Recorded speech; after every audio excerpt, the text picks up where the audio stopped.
Halo, selamat malam nih, malam Senin buat semua Sobat Jago, dan selamat datang di kelas Web Development Jago Champ week kali ini. Dan kalau kata pepatah, tak kenal maka kata sayang, jadi izinkan gue kenalan dulu, mungkin kita udah pernah ketemu sebelumnya. Gue Syahla, dan gue hari ini bakal jadi moderator buat memandu kelancaran kelas kita pada malam hari ini. Nah, sebelumnya, seperti biasa, gue izin buat rekor juga ya kelasnya. Dan as always, pertama-tama kita mau ngucapin terima kasih buat seluruh peserta yang udah daftar dan udah hadir nih tepat waktu di hari ini. Besok pasti banyak yang sekolah, banyak yang kuliah, tapi tetap nyempetin waktunya buat datang. Semoga kegiatan di malam hari ini dapat membawa manfaat buat kita semua. Dan of course, kita juga mau ngucapin thank you lagi buat Kak Dava yang udah hadir di tengah-tengah kita, setiap minggunya menyempatkan diri di sela-sela kesibukan. Halo Kak Dava. Halo, halo. Oke, gimana Kak kabarnya nih malam Senin nih? Hmm, Ya, kayak gitulah. Kayak Masih gitu sehat sih. lah. Alhamdulillah, semoga sehat-sehat terus ya. Mulai kebayang-bayang nggak tuh besok hari Senin kayaknya ada deadline inilah. Banyak banget sih emang. Aduh, iya nih, kita semua juga pasti lagi memulai semester baru, cukup sibuk, dan meskipun itu teman-teman masih nyempetin nih buat datang ke sini, dan pastinya udah nggak sabar juga untuk dengerin materi pada malam hari ini. Di sini gue mau ngingetin dulu kali ya, ada beberapa tata tertib yang perlu diperhatikan. Yang pertama, teman-teman semua di sini minimal kehadiran di kelasnya minimal 70% dan menyelesaikan 50% tugas, biar bisa dapat sertifikat dari Ajak Jago. Terus pas nanti kelasnya dilaksanakan, semuanya diusahakan buat nyalain kamera, tapi menonaktifkan mikrofon sampai di sesi tanya jawab atau ketika dimasuk ke sesi diskusi. Pakai virtual background juga untuk teman-teman yang on cam. Seluruh peserta dilarang membuat kegaduhan dalam bentuk apapun yang dapat mengganggu ketertiban acara. Dan seluruh peserta diharapkan untuk mengisi link absensi yang bakal kita kirim di akhir kegiatan untuk kepentingan pendataan. Last but not least, you all jangan lupa untuk have fun dan ambil ilmu sebanyak-banyaknya. Oke, kita ketemu lagi nih sama Kak Dava. Mungkin teman-teman udah pada kenal ya. Bagi yang lupa, wah jangan sampai lupa sih. Kak Dava ini adalah founder dan full stack developer di Breakpoint.idn loh. Dan Kak Dava ini udah akan jadi dan mendampingi kelas web dev ini sampai beberapa minggu ke depan. Untuk yang lupa juga nih, awas nih kalau ada yang lupa, Breakpoint.idn adalah penyedia jasa website profesional. Jadi, teman-teman yang punya inquiries atau kebutuhan terkait website atau web dev, boleh banget cus langsung ke sosial medianya di Instagram @breakpoint.idn. Itu juga udah ada website dan contact person-nya. Nah, terus kalau misalnya kalian mau baca-baca lagi nih tentang insight-insight dari web development, bisa juga cek Instagram @ajakjago, karena kita udah ada collaboration post bareng sama Breakpoint yang pastinya insightful parah. Nah, kalau misalnya udah follow Breakpoint, udah kenal sampai speaker kita hari ini, kita kayaknya biar nggak berlama-lama, langsung kita mulai aja dan masuk ke pemaparan materi. Presenting today's Jago Champ class, serba-serbi Hypertext Markup Language atau HTML. Untuk Kak Dava Kurnia, waktu dan layar dipersilakan. Oke, terima kasih ya buat Syala atas sambutannya. Jadi di sini aku mau jelasin tentang Hypertext Markup Language atau bisa disebut dengan HTML. Hostnya mungkin masih belum bisa share screen ya.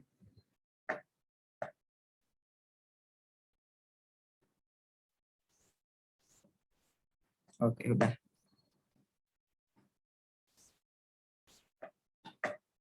Oke, udah kelihatan teman-teman? Ya. Oke, jadi kenalin sekali lagi aku Dava Kunavata, aku founder dan sekaligus full stack web developer di Breakpoint. Ya di sini aku mau jelasin tentang apa sih HTML itu, kemudian mengenalkan pada kalian semua tentang HTML itu sendiri, serta nanti kita coba buat ngoding-ngoding dikit nih. Kemarin kan udah mengenal tentang seluk-beluk website, terus kemudian udah diajarin tentang desain juga kan. Nah, kali ini kita akan coba langsung belajar lagi tentang HTML, khususnya cara ngodingnya tuh kayak gimana. Oke, yang akan kita bahas pada malam ini itu ada beberapa, walaupun ini sebenarnya nggak semua materi aku masukkan, soalnya nanti kebanyakan, takutnya nanti malah bingung. Jadi aku akan rangkum dari beberapa materi menjadi 9. Ada yang pertama itu struktur dari website sendiri. Mungkin kemarin udah aku jelasin, tapi aku ingin jelasin lagi biar nanti nggak lupa atau bisa diingat-ingat lagi. Terus yang kedua ada basic of HTML. HTML secara dasar itu kayak gimana, structure of HTML, strukturnya bagaimana, text and image, comments, inline and blocks element, HTML list, HTML tables, dan yang terakhir ada form. Oke. Nah, aku punya aturan main nih. Yang pertama tadi kita harus mengikuti 4A kalau di sini aku buat ya. Yang pertama itu always on camera. Kalian kalau bisa on cam nih biar aku bisa tahu wajah-wajah ganteng dan cantik kalian gitu. Yang kedua attentionally watch, lihat secara baik-baik soalnya nanti kalau misalkan kalian kelewatan sedikit materi aja nanti takutnya akan bingung untuk kedepannya. Terus yang ketiga actively ask, boleh tanya sebisa mungkin, sebanyak mungkin, nggak masuk akal mungkin, karena siapa tahu nanti di tengah-tengah bingung bisa langsung potong aja nggak apa-apa. Terus yang terakhir ambitiously try. Jadi kalian juga nggak harus lihat aja, tapi secara ambisius harus coba ngoding juga. Soalnya nanti ada beberapa slide yang aku sisipin tanda VS Code, berarti nanti kalian harus nyoba juga ngodingnya pakai kayak gimana. Baik, biar kita sama-sama tahu, sama-sama belajar bagaimana sih cara ngoding HTML itu. Oke. Yang pertama aku mau bahas tentang struktur website sendiri. Jadi mungkin ini ada sedikit analogi ya.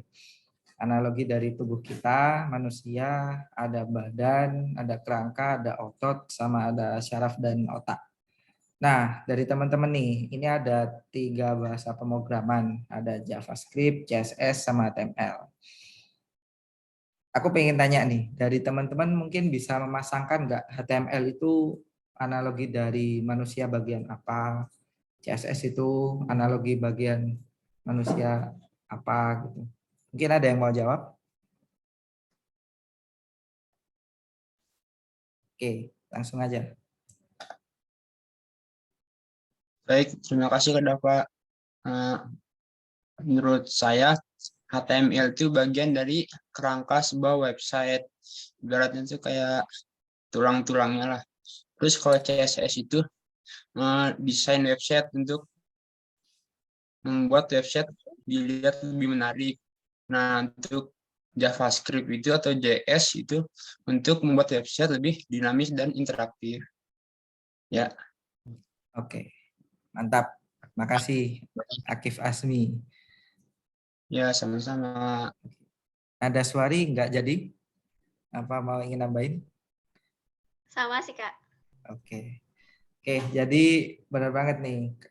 HTML itu merupakan analogi dari kerangka manusia. Jadi HTML sendiri itu nanti sebagai penyusun sebuah web page atau halaman web, nanti biar kita susun, biar kita tahu nih isinya dari website itu apa aja, terus nanti isinya apa, kontennya kayak gimana, kayak gitu. Dengan CSS itu seperti tubuh manusia yang pakai baju, pakai celana, rambutnya di model kayak gimana, mata hidungnya kayak gimana gitu. Kalau JavaScript itu lebih ke behaviornya atau perilaku dari websitenya sendiri. Jadi kalau di manusia itu kayak otot dari manusia itu sendiri. Kita bisa bergerak, kita bisa melakukan sesuatu sesuai dengan keinginan kita gitu. Dan satu lagi nih bahasa pemrograman baru yang aku jelasin ini itu ada PHP atau PHP. Jadi PHP itu nanti akan mengolah seluruh data dan mengolah seluruh kinerja dari sistem syaraf kita biar kita bisa lebih dinamis lagi nih bikin websitenya kayak gitu.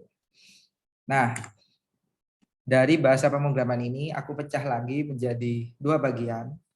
Yang pertama itu untuk front end sendiri, itu untuk HTML, CSS, dan JavaScript. Kalau yang back end itu untuk PHP kayak gitu. Nah, karena kita masih baru banget nih, kita sementara belajarnya front end dulu, yaitu HTML, CSS, dan JavaScript kayak gitu. Oke, basic of HTML-nya. Apa sih HTML itu? Sesuai dengan judul sesi malam ini, yaitu Hypertext Markup Language, itu disingkat jadi HTML. Nah, HTML sendiri itu menurut w3schools.com itu merupakan standar markup language-nya untuk membuat atau bikin sebuah halaman website. Jadi udah di standar nih sama w3schools ini gitu. Kemudian HTML sendiri itu mendeskripsikan sebuah struktur dari webnya itu sendiri. Jadi nanti kita akan tahu kepalanya itu ada bagian kepala dan ada bagian tubuhnya itu sendiri. Nah, isi dari HTML-nya sendiri itu berisi dari elemen-elemen. Jadi nanti elemennya itu akan tersusun membuat suatu halaman web kayak gitu. Yang nantinya elemen-elemen tersebut itu akan memberitahu browsernya kayak Google Chrome, Mozilla, Microsoft Edge itu bagaimana menampilkan konten itu kayak gitu. Nah, nanti elemennya itu cuma ngasih tahu si browsernya kalau tulisan ini tuh heading, tulisan ini tuh paragraf, tulisan ini tuh gambar untuk link atau ini tuh elemen gambar kayak gitu. Nah, kalau kata officialnya HTML sendiri itu merupakan sebuah bahasa yang sangat sering dipakai atau ditulis karena tujuannya itu untuk membuat sebuah halaman dan membuatnya itu biar nanti itu agar jadi fungsional gitu, lebih banyak fungsionalnya gitu. Nah, HTML sendiri itu udah ada dari 1989 yang dibuat oleh tim Berners-Lee, Robert Taylor, dan others gitu, dan yang lain-lain. Nah, HTML ini kemudian diciptakan dan kepanjangannya sendiri itu Hypertext Markup Language. Nah, hypertext itu artinya apa sih? Jadi hypertext itu sebuah dokumen nih, itu isinya tuh banyak link sebenarnya. Tapi linknya itu nanti akan bikin si pembacanya itu bisa pindah-pindah dari dokumen satu ke dokumen yang lain atau halaman satu ke halaman yang lain. Nah, nanti perpindahannya itu udah dikasih tahu sama si HTML-nya itu pindahnya kemana kayak gitu. Nah, buat yang belum tahu, untuk sekarang HTML-nya itu ada di versi yang kelima. Sebelumnya ada juga HTML versi 4, tapi karena seiring perkembangan zaman, jadi ada perbaruan lagi nih di HTML 5 kayak gitu. Nah, jadi HTML sendiri itu sebenarnya bukan bahasa pemrograman, teman-teman. Jadi HTML itu sebuah bahasa markup, di mana markup ini cuma ngasih tahu si komputer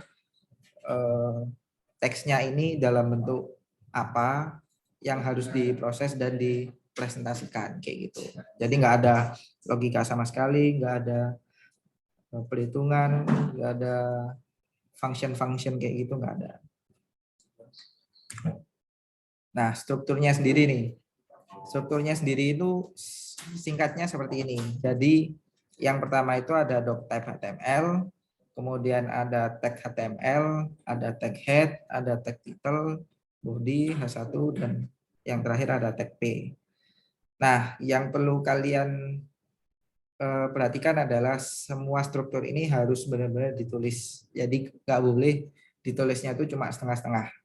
Nanti kalau setengah-setengah, yang ditakutkan adalah HTML-nya ini nggak akan nggak berjalan dengan baik.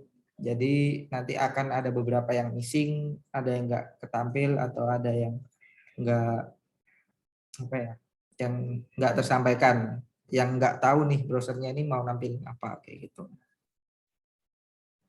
Nah, untuk deskripsinya sendiri itu doctype HTML itu mendefinisikan dokumennya itu, halamannya itu sudah pakai HTML yang versi 5 atau yang terbaru.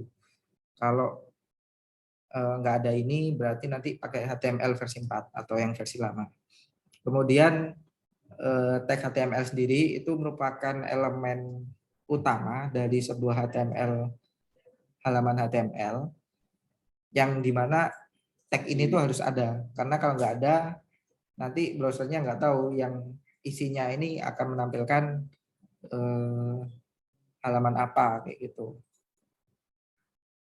Terus head sama body, kalau head itu kepala dari websitenya atau isi-isi dari websitenya, itu cuma kumpulan informasi-informasi aja yang akan mendukung halaman HTML-nya. Jadi misalkan nanti kita bisa nyisipin title-nya apa, kemudian CSS-nya mau pakai CSS yang mana, kemudian nanti dia bisa responsif atau enggak, itu semuanya dimasukkan di dalam tag head kayak gitu. Dan yang kedua ada tag body. Tag body itu kalau misalkan di tubuh manusia itu ya juga sama, ada kepala, ada badan. Nah, yang badan ini kalau di HTML itu fungsinya untuk menyampaikan semua isinya itu di dalam halaman webnya gitu. Jadi nanti kalau misalnya kalian mau ngoding itu yang harus diperhatikan adalah tag bodinya. Kalian harus nulisnya itu di dalam tag bodinya gitu. Kalau di dalam tag headnya itu enggak bakal kebaca. Kayak gitu. Nah, contohnya ada elemen H1 sama P. Elemen H1 sama P ini juga merupakan salah satu elemen. Kalau H1 itu namanya heading. Heading yang pertama, kalau P itu paragraf gitu. Dan ini nanti akan ditulis di halaman bodinya kayak gitu. Nah, mungkin bisa dicoba dulu ya kalau pengen tahu.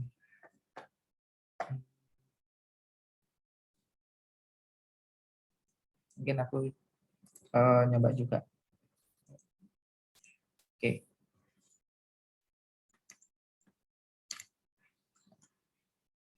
Jadi aku bikin file baru. Di sini aku cari yang HTML. Misalkan aku bikin kayak yang di PPT tadi.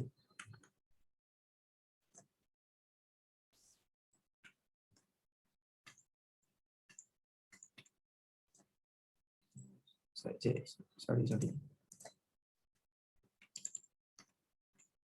Nah, kayak gini kelihatan.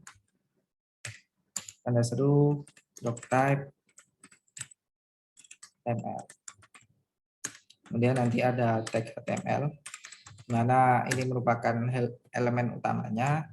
Nanti isinya ada tag head sama tag body. Tag head ini biasanya isinya yang kayak itu tadi, itu ada title. Misalkan ini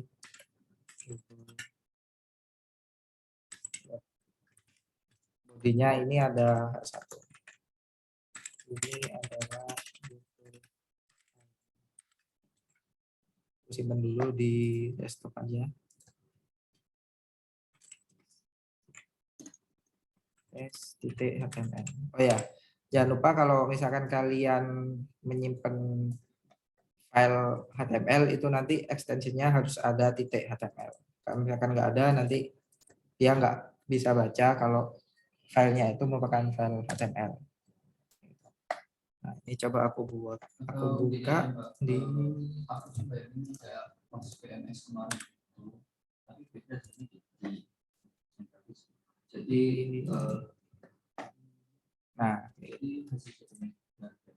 Nah, yang perlu kalian perhatiin adalah Ini. Jadi title ini biasanya akan muncul di tab browser kalian. Kalau kalian pakai Microsoft Edge itu ada di atas ini, judul web. Terus salah satu ini merupakan isi dari websitenya, kayak gitu. Jadi yang perlu kalian tulis itu nanti yang ada di dalam tag body. Kenapa? Karena yang di dalam tag body ini akan muncul di seluruh halaman websitenya, kayak gitu. Mungkin bisa sekalian dicoba juga ya teman-teman ya, biar nanti makin paham. Terus selanjutnya aku mau ngasih tahu nih bahwa HTML sendiri itu sebenarnya susunan dari beberapa elemen kan. Nah, elemennya sendiri itu punya struktur kayak gini. Jadi ada tag, ada konten. Nah, tagnya ini selalu ditutup dengan kurung siku buka dan kurung siku tutup. Dan nanti akan berpasangan juga dengan penutupnya, yaitu kurung siku buka dan kurung siku tutup. Perbedaannya adalah tag pembuka dan tag penutup ini, kalau tag pembuka ini nggak ada garis miringnya, tapi kalau tag penutup itu selalu ada garis miringnya. Kayak gitu. Jadi tulisannya mesti sama nih. Kalau misalkan yang di sini P, penutupnya pasti P, kayak gitu. Openingnya itu dia kurung siku P. Kalau penutupnya juga kurung siku /P, kayak gitu. Dan nanti di antara opening dan closing tag ini itu ada kontennya yang perlu kita isi sebagai informasi yang ingin kita sampaikan, kayak gitu. Nah, satu gabungan tag dan konten ini kita sebut dengan elemen, gitu. Biar nanti kita nggak susah juga nyebutnya, gitu. Nah, kalau yang dicontoh kayak tadi, itu berarti yang ini merupakan satu elemen dan titel ini juga satu elemen. Nah, elemen sendiri itu punya attributes, di mana attributes itu untuk mendukung sebuah informasi tambahan di dalam elemen HTML. Jadi misalkan tag P ini, dia nanti bisa ditambahi dengan atribut kelas dengan nama editor node, kayak gitu. Jadi atribut kelas ini hanya bisa diletakkan di tag pembuka saja. Jadi kalau di tag penutup dia nggak pakai, kayak gitu. Karena dia kan bersifat berpasang kan. Jadi kalau ada tag pembuka, pasangannya juga tag penutup. Jadi atributnya diisi salah satu aja. Cuma di pembuka aja, kayak gitu. Nah, atribut itu strukturnya ada namanya, kemudian sama dengan, terus didukung dengan value-nya apa atau nilai atributnya apa. Gitu. Nah, misalkan nih ada tag image kayak gini. Tag image ini juga punya atribut yang wajib kita isi, yaitu SC dan ALT, kayak gitu. Jadi satu elemen ini atau satu tag ini bisa diisi beberapa atribut. Nanti kalian bakal paham pemakaian atribut nanti, kayak gitu. Jadi nggak cuma satu aja nih kelas editor node kayak gini enggak, tapi bisa banyak nanti. Bisa lebih dari 5 gitu, bisa tergantung kebutuhan sebenarnya. Kemudian ada nesting elements. Nesting element ini ibaratnya kayak HTML itu bisa diisi dengan beberapa elemen yang punya elemen di dalamnya. Contohnya ada tag body, di dalamnya tag body ini juga ada elemen P. Nah, di dalamnya elemen P itu juga ada elemen strong, kayak gitu. Jadi dia tuh bersifat hierarki gitu. Semakin lama dia akan semakin ke dalam, semakin menjorok. Secara nggak langsung, ini juga merupakan nested element. Jadi ketika ada HTML, di dalamnya juga ada elemen head sama elemen body. dan elemen body sendiri punya elemen lagi gitu. Nanti dia akan nyusun gitu semakin lama semakin ke dalam gitu. Nanti kalian nggak usah bingung nih kalau semakin lama kok tulisannya semakin ke kanan, ini gimana gitu. Nggak usah bingung, itu biar mempermudah kita, biar kita itu tahu pasangannya tag ini itu ini kayak gitu. Kayak misalkan ini tag body pasangannya ya body ini gitu. Nah, ini mungkin bisa dicoba juga ya teman-teman kalau misalkan kalian pengen. Jadi misalkan aku masukin is strong very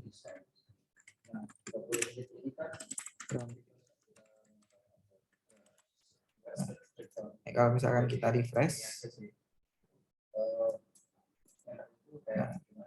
muncul.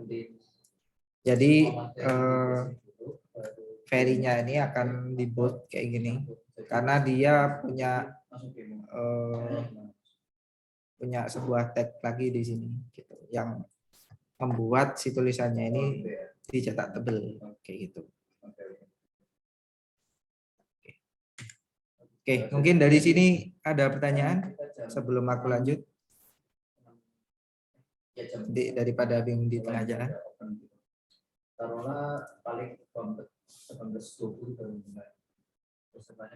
Belum ada? Oke. Kalau misalkan ada yang tanya dari teman-teman bisa langsung tanya aja ya, biar nanti nggak bingung di tengah-tengah. Oke, selanjutnya kita membahas tentang teks dan image. Jadi untuk yang pertama kita akan membahas heading dulu. Jadi heading ini ada 6 tingkatan. Yang pertama H1, H2, H3, H4, H5 dan H6.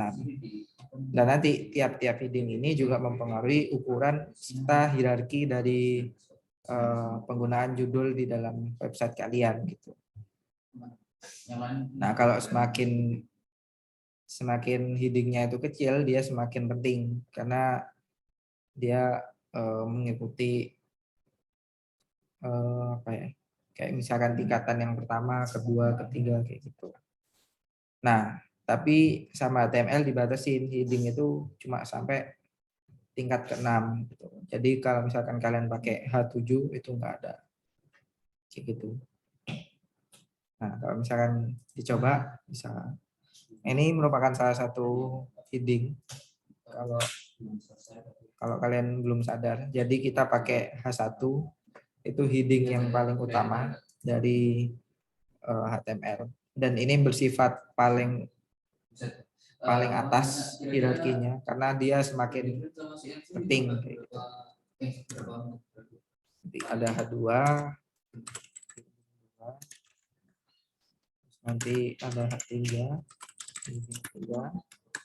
ada H4, heading 4, ada H5. Akhir ada H6.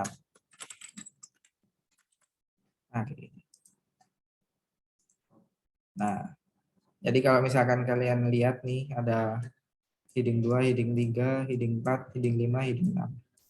Dan dia semakin lama semakin mengecil tulisannya. Ya kan? Sampai heading 6 ini lebih kecil daripada paragraf. Oke, gitu. Itu termasuk heading. Terus kemudian ada lagi yang namanya paragraf. Paragraf ini sudah kita coba sebelumnya di sini. Paragraf itu dia diawali dengan tag P, ditutup dengan tag P juga. Jadi namanya itu P atau disingkat atau singkatan dari paragraf.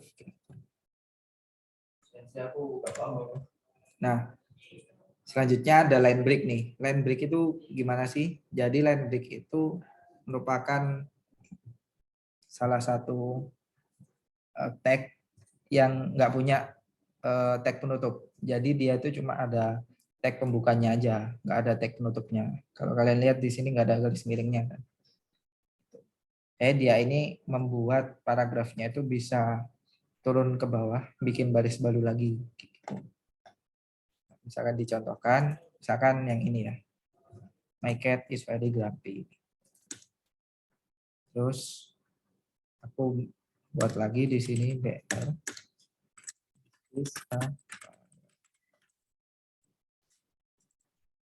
Kalau aku refresh, nah di sini. Dia ini akan membuat baris baru di bawahnya yang nggak punya jarak. Gitu. Kalau misalkan kalian mau bikinnya itu pakai paragraf lagi,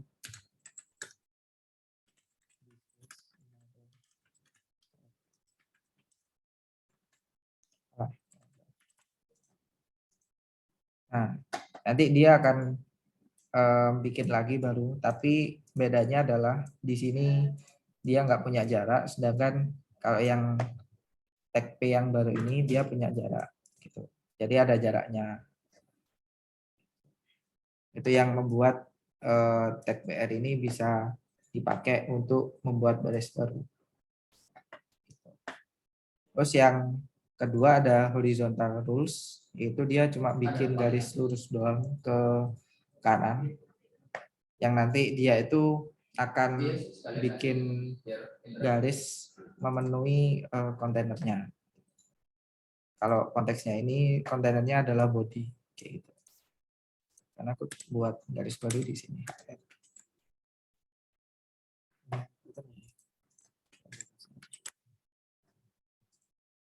Nah, jadi dia nanti akan bikin garis baru segini sesuai dengan kontainernya. Jadi kontainernya kan kalau kalian lihat di sini, dia agak menjorok ke kanan. Jadi garisnya ini juga menjorok ke kanan. Dan dia penuh dari kiri ke kanan. Ini fungsinya HR.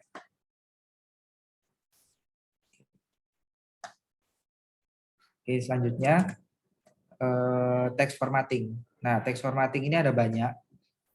Kalau teman-teman pengen coba, bisa dicoba aja. Jadi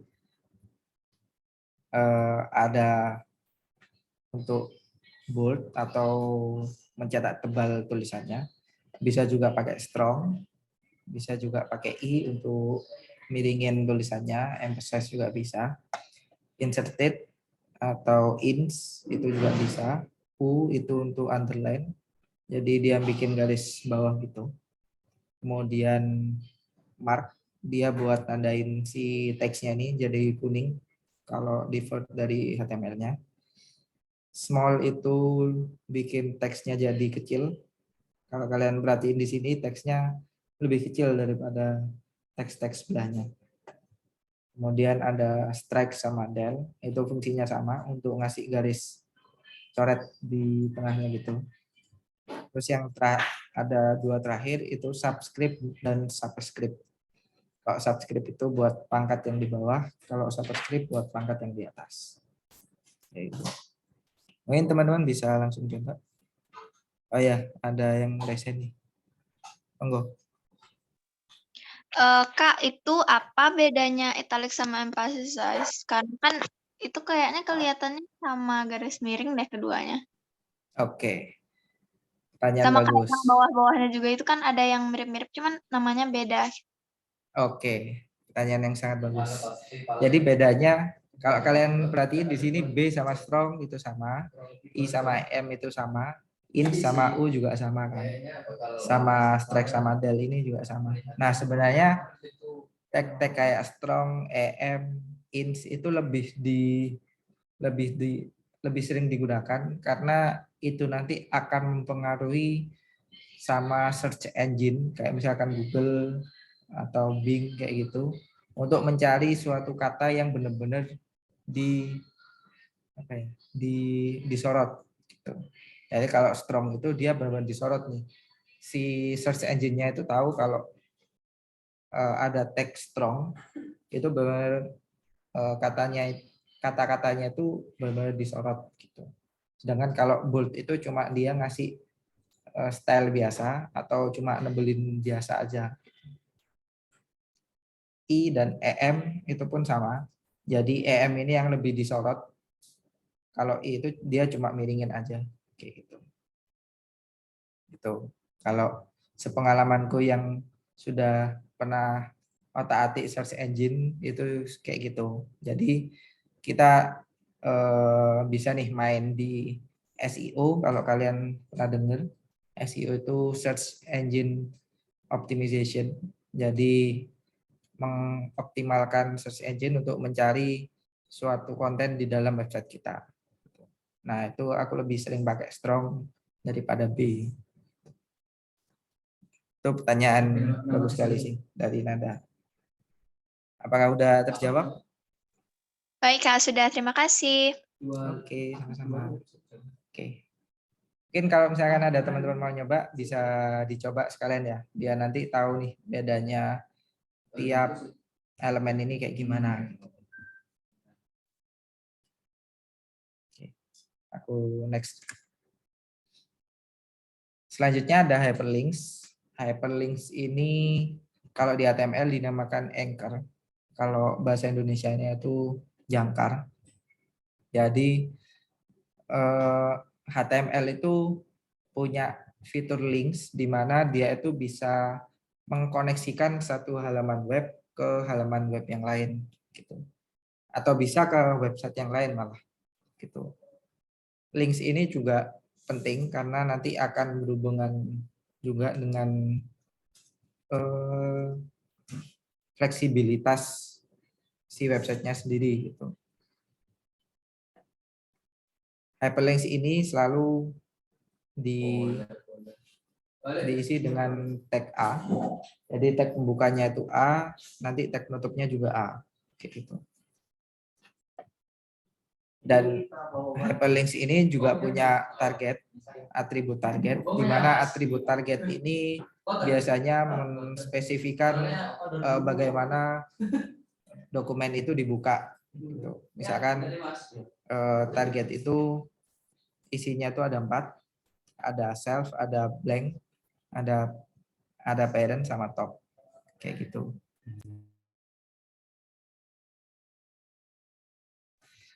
Nah, apa kabar Seti? Yang paling sering dipakai itu cuma 2 sih. Ada underscore self, ada underscore blank, gitu.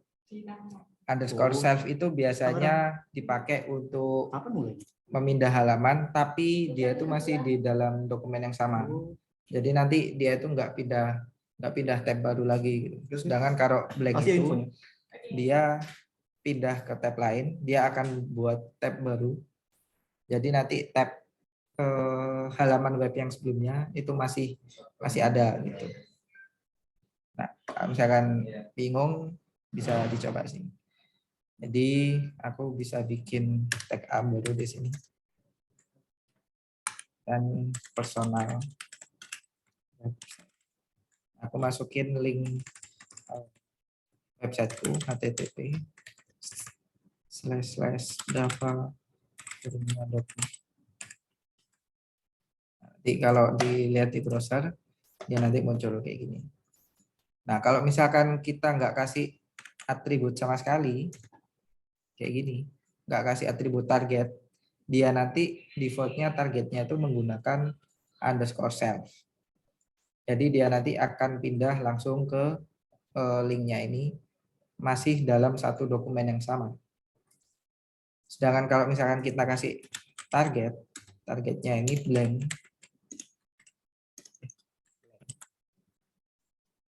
kita refresh lagi. Oke. Kalau misalkan kita klik, nah dia masih ada halaman yang sebelumnya, tapi dia juga buka lagi halaman dokumen baru untuk membuka link yang udah kita sisipin di tag anchor-nya ini, kayak gitu. Jadi kegunaan blank kayak gitu. Nah, selain itu juga kita bisa tidak menggunakan link website kayak gini, tapi kita bisa menggunakan file HTML yang kita punya buat pindah ke halaman-halaman lain. Caranya adalah kita menggunakan trik yang namanya relative path, di mana relative path itu dia akan pindah ke halaman relatif terhadap dokumen HTML yang sedang kita kerjakan. Jadi misalkan aku punya halaman HTML kayak gini. Nah, ini nanti nggak cuma halaman ini aja aku bikin webnya, tapi ada banyak halaman. Nah, kalau mau pindah, itu adalah kita sisipin, kita arahkan dokumen HTML yang lain, tapi terhadap dokumen yang sedang kita kerjain sekarang ini. Tuh. Misalkan nih, untuk contohnya. Aku mau buat file baru lagi.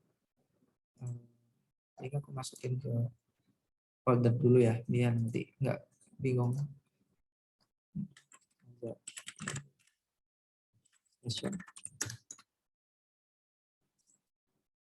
Nah, gini. Terus aku bikin file baru lagi namanya index.html. Kalau kalian udah install VS Code, enaknya adalah kita cuma ketik tanda seru dan nanti ada petunjuk di bawahnya ini. Ini adalah struktur HTML yang sudah dibuatkan oleh Visual Studio Code. Kita langsung klik enter aja. Nah, udah langsung dibuat ini. Ada tag HTML, ada tag head, ada tag body, sama titelnya juga udah ada. Dan beberapa informasi tambahan yang mendukung untuk halaman web kita. Oke, aku lanjut untuk hyperlink. Jadi aku misalkan mau bikin hyperlink di sini, misalkan profil ya bahasa Indonesia. Dan nanti aku arahkan ke dokumen yang lagi aku kerjain /profil.html. Nah, baru kita buat di sini profil.html. Kita bikin yang sama, tanda seru, enter.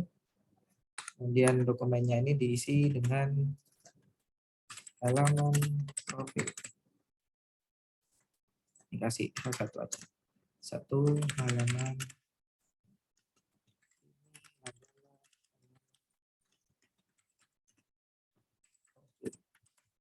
Oke. Kalau misalkan kita jalankan,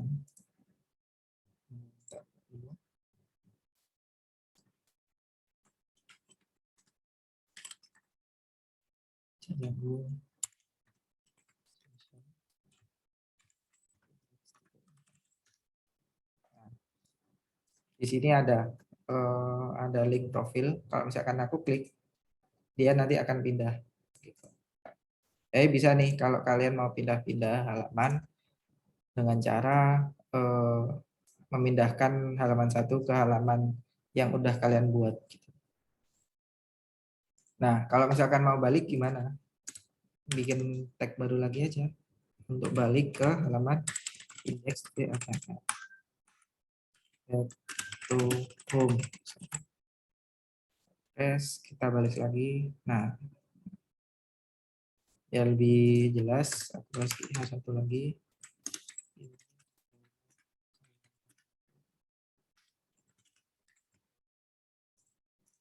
Juga jangan lupa halaman. Kita bisa pindah-pindah nih sesuai dengan apa yang kita inginkan. Nah, kalau misalkan foldernya ada di dalam kalau misalkan dokumennya ada di dalam folder gimana? Sekarang aku bikin folder artikel. Nanti foldernya ini juga punya dokumen HTML namanya artikel.html. Kita bikin tanda seru lagi, bikin struktur HTML, dokumennya diganti halaman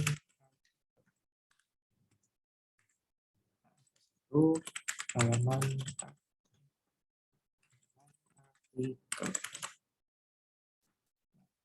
Kita buat hyperlink baru, namanya adalah artikel. Nah, kita arahin kemana? Ke halaman artikel ini. Tapi kita nggak bisa nulisin titik artikel gini. Titik kayak gini. Kenapa? Karena dia masih berada di folder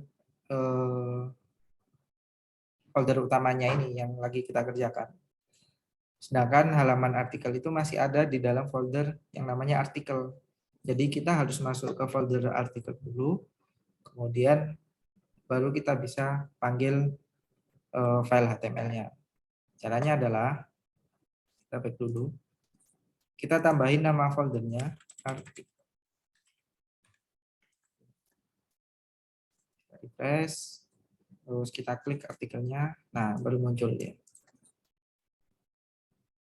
Gitu. Jadi kita harus masukin nama foldernya dulu, baru kalau sudah ketemu nih nama filenya, kita panggil nama filenya.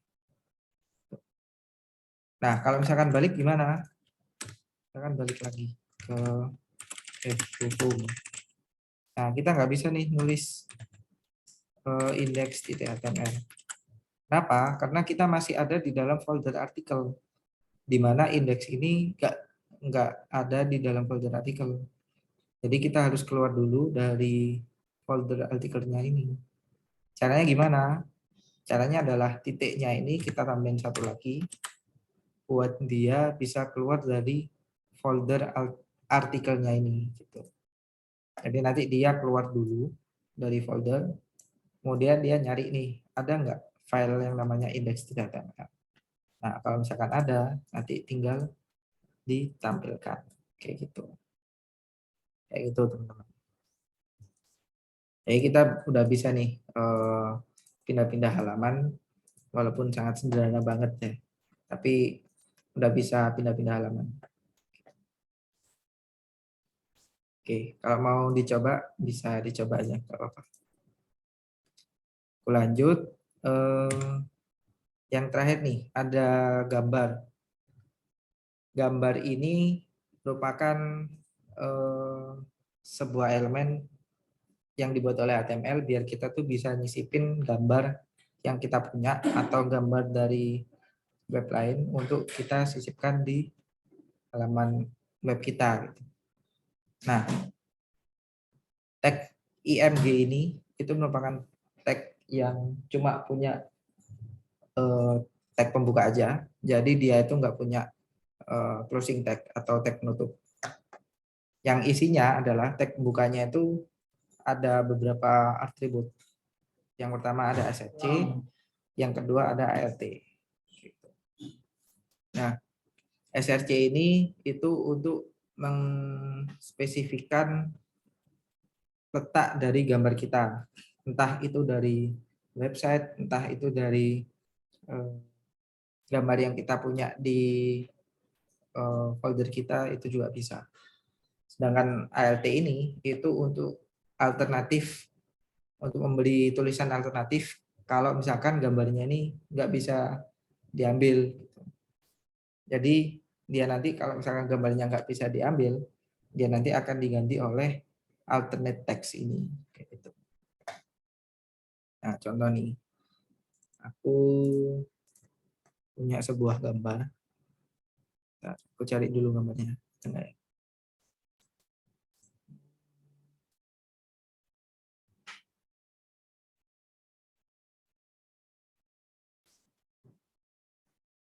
Oke, ada nih.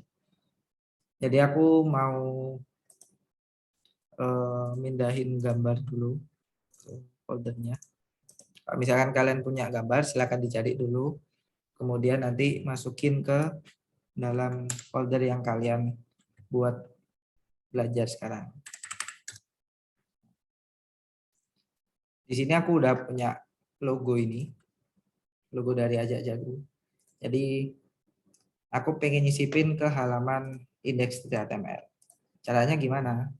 Caranya adalah kita pakai tag img dulu. Nah, kalau misalkan kita pakai VS Code, udah disediain nih bantuannya. Kalau misalkan kita klik enter, udah disuruh ngisi nih src dan alt-nya.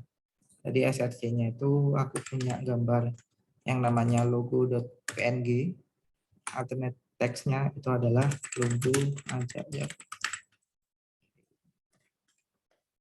nanti kalau misalkan kita buka di halaman home-nya, dia muncul tulisannya kayak gini.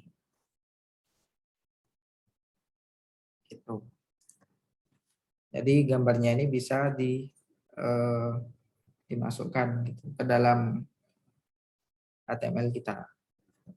Nah, caranya juga sama. Kalau misalkan kita pindahkan nih logonya ini ke dalam sebuah folder, itu juga punya perilaku yang sama kayak hyperlink ini tadi. Caranya kita harus manggil foldernya dulu. Lalu kita tuliskan nama filenya. Baru dia bisa kepanggil. Oke. Nah, misalkan dia gagal ngeload gimana? Nah, ini gunanya alternate text itu. Dia nanti akan ngasih tulisan di gambarnya. Kalau gambarnya ini nggak bisa diambil secara sempurna, dia nanti akan gantiin gambarnya itu jadi bentuk tulisan. Biar nanti kita sebagai developer itu tahu gambar apa sih yang nggak berhasil di load atau gambar apa sih yang harusnya muncul tapi kok nggak bisa muncul gitu. Itu gunanya alternate text. Oke. Kita perbaiki dulu sekarang. Oke.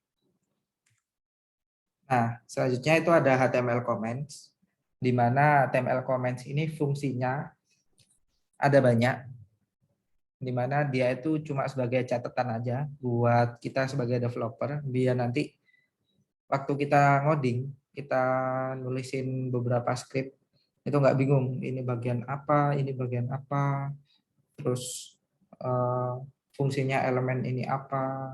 Gitu.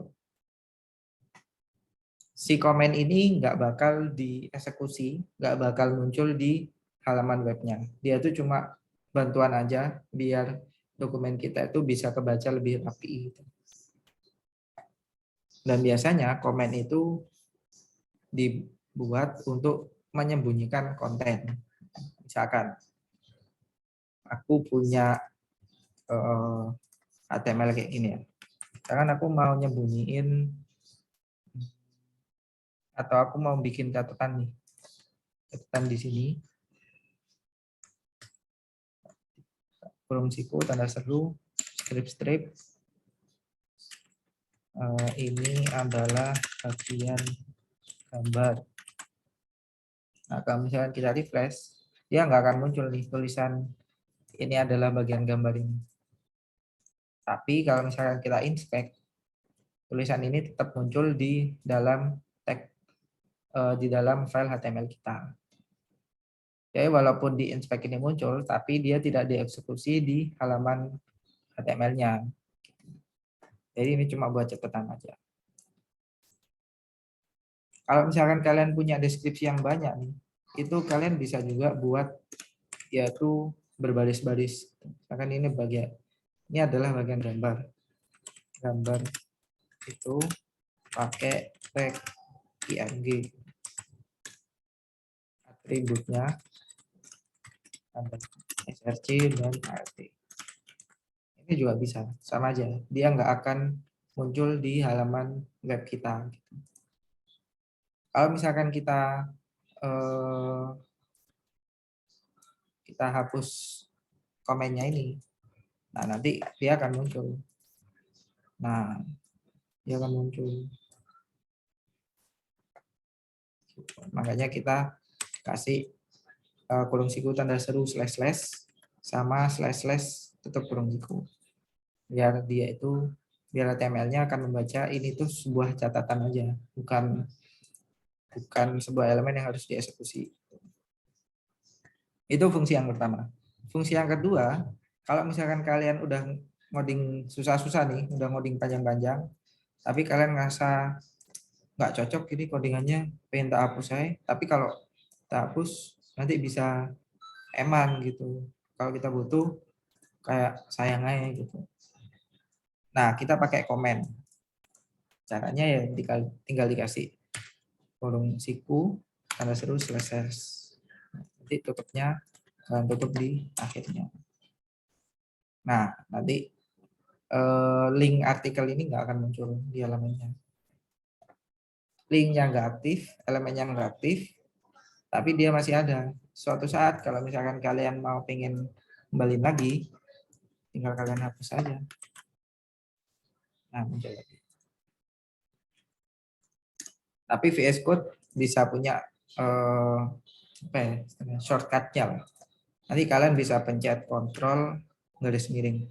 Nah, itu dia bisa bikin artikel elemennya ini jadi sebuah komen.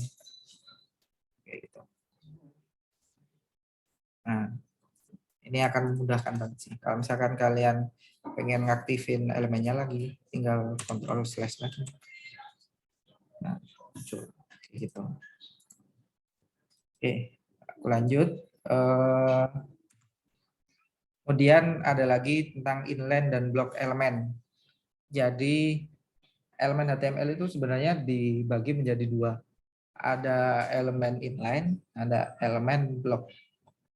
Nah, inline ini adalah elemen yang tidak membuat sebuah baris baru ketika dia dipanggil pertama kali. Jadi dia nanti cuma bikin elemen, tapi dia itu masih dalam satu baris yang sama dengan elemen pembungkusnya. Gitu.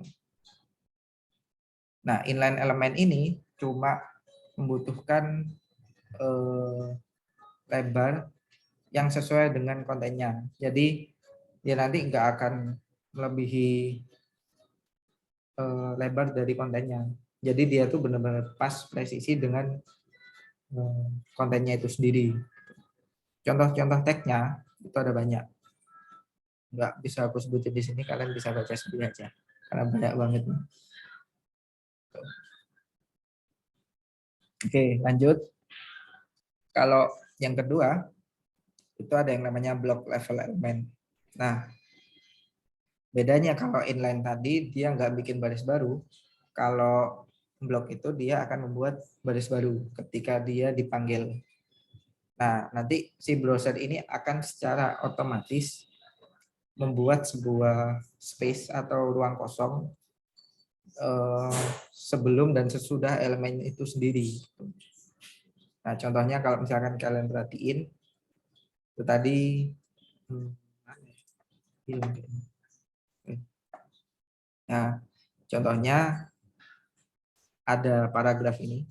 Dia nanti akan bikin baris baru dan di atas dan di bawahnya dia ini bikin jarak sendiri gitu. Beda dengan yang ini kan. Kalau yang ini tadi kita pakai BR, di mana dia nggak membuat jarak antara baris 1 dan baris 2. Heading pun juga sama, dia nggak akan bikin baris baru kalau misalkan dia masih dalam satu elemen. Tapi kalau udah beda elemen, dia bikin jarak kayak gini. Itu definisinya. Nah, yang biasanya kita pakai itu adalah tag P dan tag div. Di mana tag P itu isinya paragraf, kalau div itu dia membuat pemisah atau section gitu di dokumen HTML-nya. Gitu. Nah, contohnya kayak gini. Misalkan aku punya tag body, di dalamnya ada tag div. Tag div itu punya dua elemen lagi, tag P. Dan tag P yang kedua itu ada tag span. Nah, tag div ini dia akan membuat lebarnya ini penuh dari kiri ke kanan sesuai dengan kontainernya.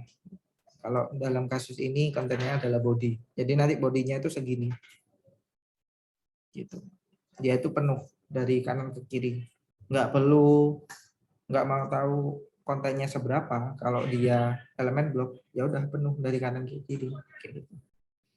Tapi kalau span, dia itu cuma menuhin sebesar atau selebar dari kontennya. Jadi kalau tulisan span text itu segini, ya berarti elemennya segini, nggak lebih lebar lagi. Gitu. Itu bedanya inline dan block elemen. Nah, sampai sini ada yang mau ditanyain?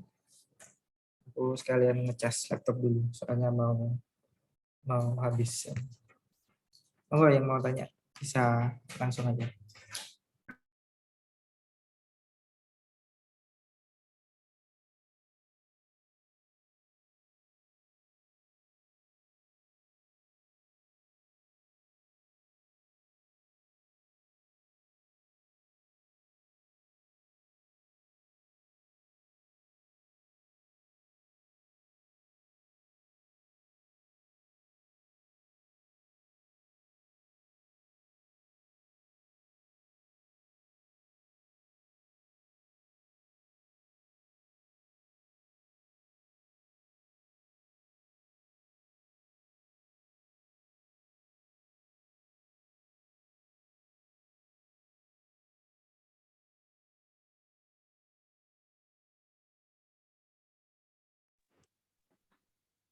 Oke, ada satu penanya tuh. Yes, halo Kak. Kayaknya ada yang angkat tangan nih. Mungkin boleh Oke. langsung. Langsung aja. Cek, tes sebelumnya suara aku kedengeran nggak? Dengar aman. Oke, baik. Sebelumnya minta maaf banget, aku belum bisa on cam karena ini ada kendala teknis di sini. Sebelumnya Kak mau izin nanya dong, Kak Dava, kalau seandainya nih, aku pengen bikin kan kalau heading itu kan H1 sampai H6 ya. Kalau seandainya aku bikin H7 itu kira-kira memungkinkan atau enggak? Atau seandainya kalau misalnya bisa itu kayak gimana? Kalau seandainya enggak, itu kayak gimana Kak? Terima kasih banyak Kak sebelumnya. Oke, Oh ya, terima kasih maaf atas. sebelumnya Kak. Ini pertanyaanku lebih ke arah kayak semacam bikin apa ya bilangnya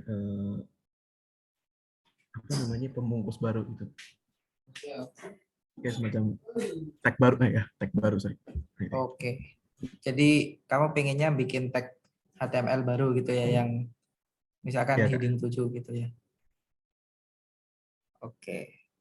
Jadi sebenarnya kalau misalkan kita bikin tag baru itu aku bisa bilang nggak bisa, karena kalau seperti yang kita tahu secara definisi kan HTML ini juga udah distandarisasi oleh si ada organisasi yang namanya w3.org.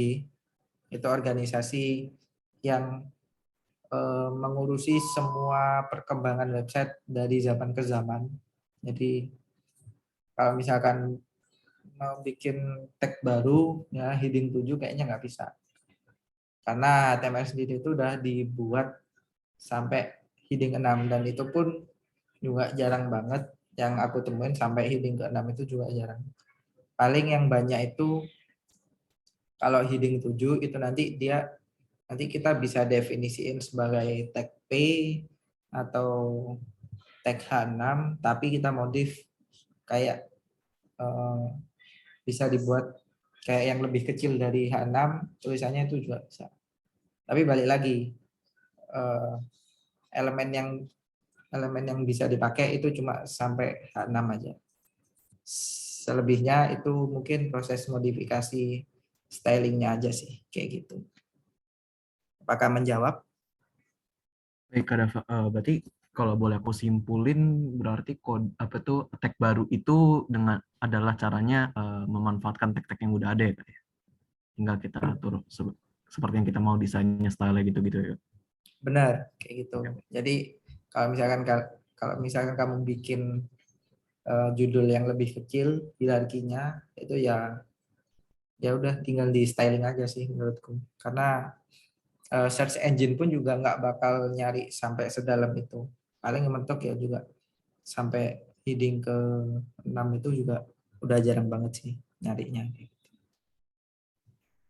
Makasih banyak Kak Dava. Oke. Next nih ada Nada Swai. Sebelumnya maaf Kak, tadi kayaknya sempat live sebentar jadi nggak dengar pembahasan yang ini. Jadi yang di hyperlinks itu setelah tag A-nya itu kan ada href sama dengannya itu. Nah, untuk itu tuh tujuannya itu emang untuk manggil yang di profile HTML-nya itu atau apa? Oke.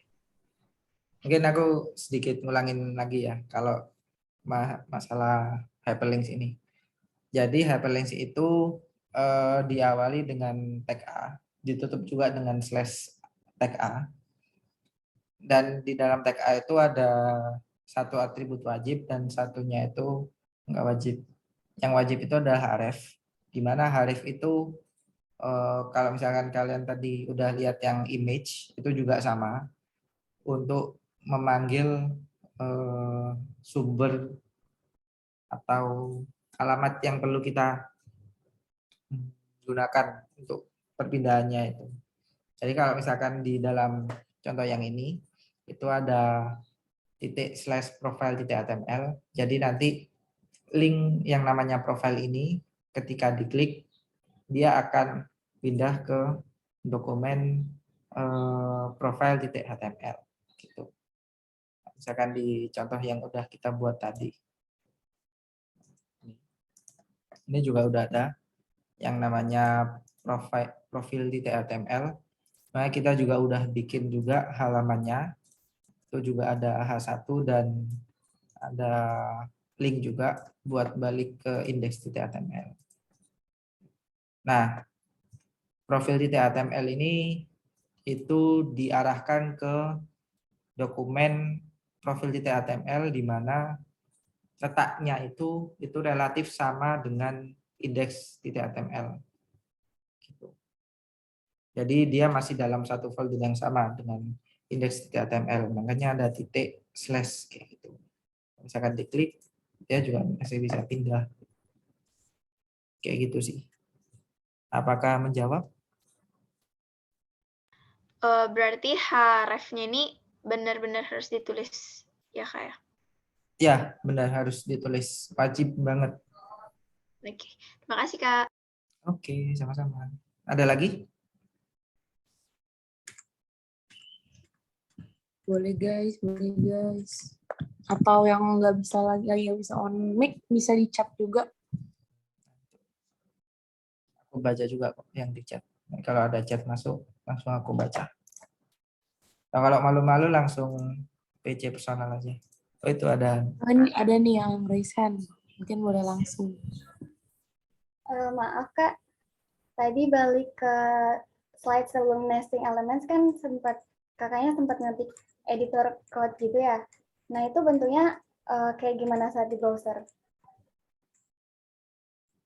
Yang ini. Iya, editor mode ya. Editor. Oh, ini. Kenapa? Itu kayak gimana? Misal bentuknya saat di browser. Oke. Jadi untuk atribut kelas yang namanya editor nodes ini cuma penamaan aja. Nanti kita akan bahas lebih lanjut waktu kita udah masuk ke materi CSS. Kayak gitu. Jadi kalau misalkan di browser untuk atribut kelas ini enggak terlalu kelihatan sih. Nanti kelihatannya kalau kita udah berkolaborasi dengan bahasa CSS. Itu baru kepake banget. Kayak gitu. Apakah menjawab? Iya Kak, makasih. Oke, sama-sama. Ada lagi?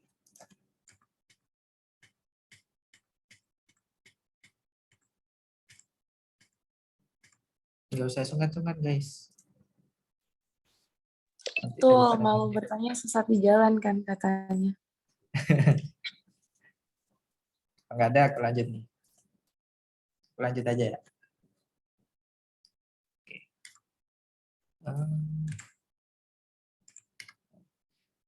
Selanjutnya ada HTML list, di mana HTML list ini berisi tentang list-list yang bisa kita pakai di dalam browser.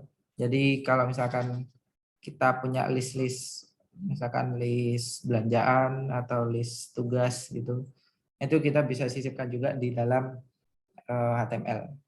Caranya ada 3. Yang pertama kita bisa pakai order list atau disingkat OL, nama tagnya. Yang kedua unordered list atau disingkat dengan UL. Kayak gitu.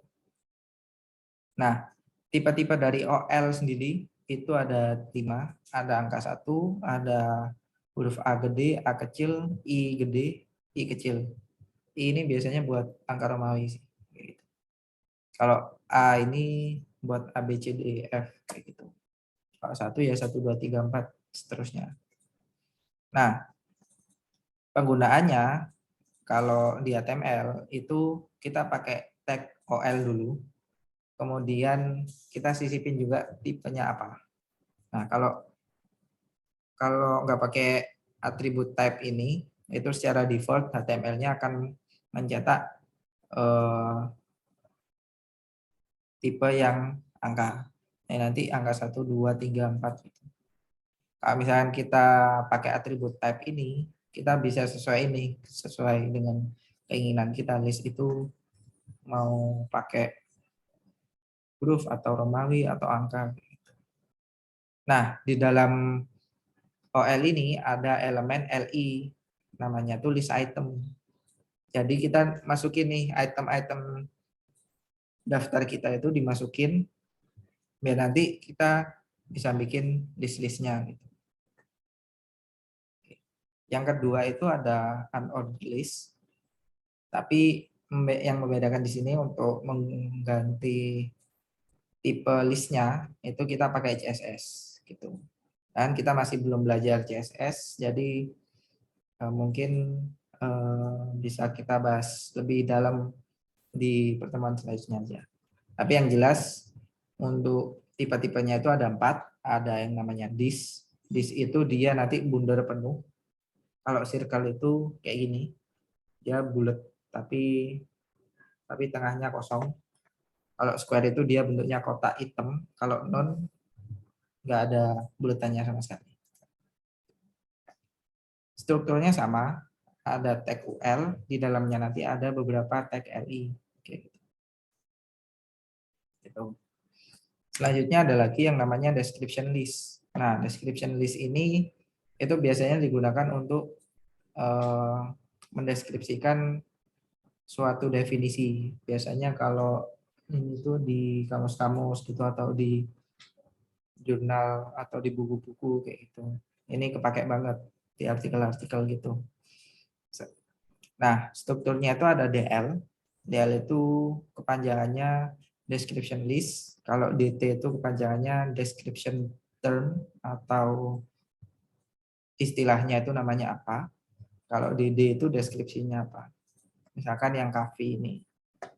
Coffee itu dideskripsikan sebagai black hot drink atau minuman hitam yang panas gitu. Terus ada lagi milk dideskripsikan dengan white cold drink atau minuman putih yang dingin.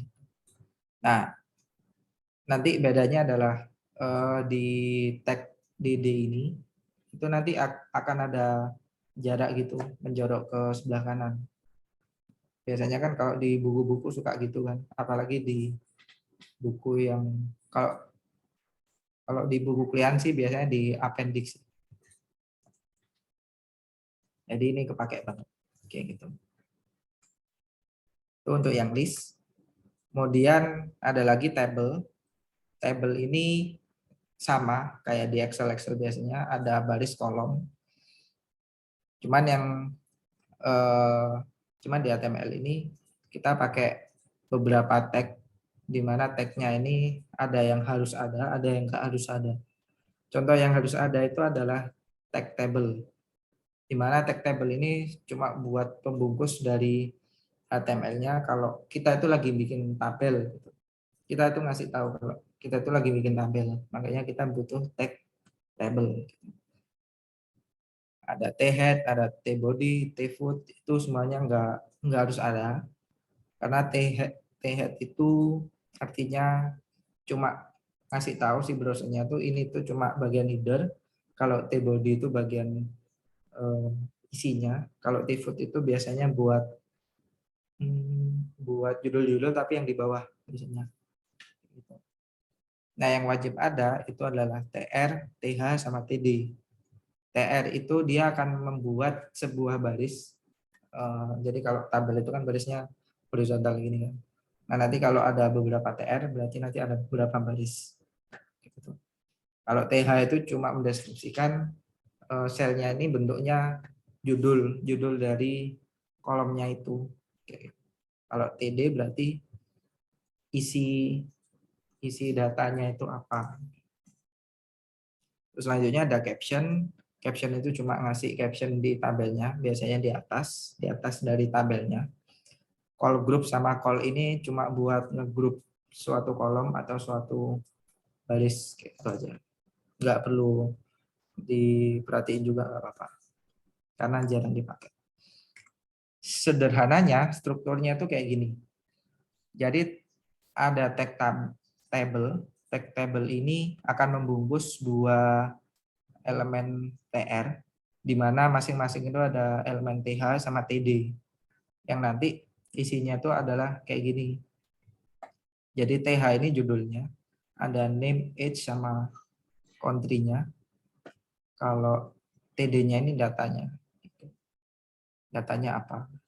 Nah, TR ini dibuat apa? TR ini buat baris-baris barunya ini. Oke.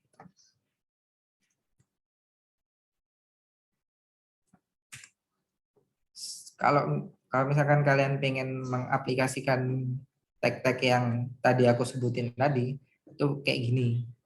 Jadi ada caption. Caption ini dia di atas dari tabelnya itu. Head itu buat mendeskripsikan bahwa baris ini itu merupakan kepala dari tabelnya. Terus isinya juga ada TH, itu juga judulnya. Kalau T-body itu isi dari tabelnya itu sendiri. Di dalamnya ada TD. Jadi beda ya, TH sama TD. TH itu digunakan untuk judul dari kolomnya. Kalau TD itu isinya. Nah, untuk atributnya sendiri, itu sebenarnya yang bisa dipakai itu cuma 2. Tapi untuk saat ini ketambahan 1, karena kita masih belum belajar CSS, jadi biar kita lebih mudah belajarnya, biar bisa lebih kelihatan juga, aku tambahin 1 atribut lagi, yang namanya border. Nah, 2 atribut yang bisa dipakai itu apa sih? Ada yang namanya call span sama row span. Call span ini untuk menggabungkan 2 kolom menjadi 1. Misalkan yang ini, ada 2 kolom, tak gabung jadi 1. Ini kan hasilnya 2 kolom nih. Aku gabung jadi 1. Itu kita pakai yang namanya call span. Nah, kemudian ada row span. Row span ini untuk menggabungkan 2 baris baru. 2 baris jadi 1.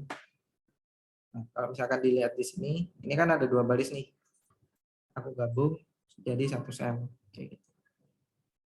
Nah, buat atribut yang tambahan itu ada yang namanya border. Border ini atributnya ada di tag table. Ini cuma buat ngasih tahu atau buat nampilin tabelnya aja sih, biar kelihatan ada garisnya aja.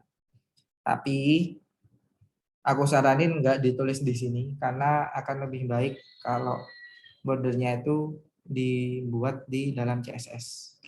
Nanti kita akan belajar tentang border juga.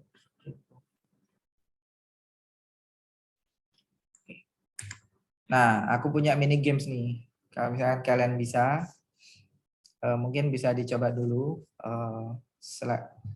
Selagi aku juga mau minum juga karena seret. Jadi mungkin bisa dicoba-coba dulu untuk mengaplikasikan row span sama call span dibuat tabel kayak gini. Ini bisa dicoba dulu ya.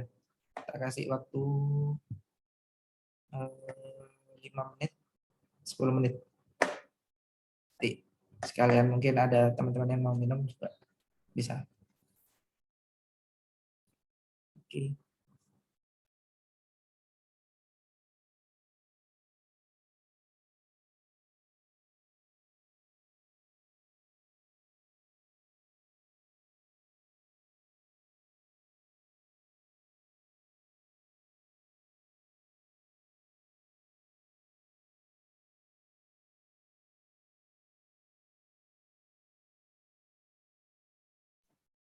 Oh ya, buat teman-teman kalau misalkan masih bingung atau mau tanya, nggak apa-apa, tanya aja.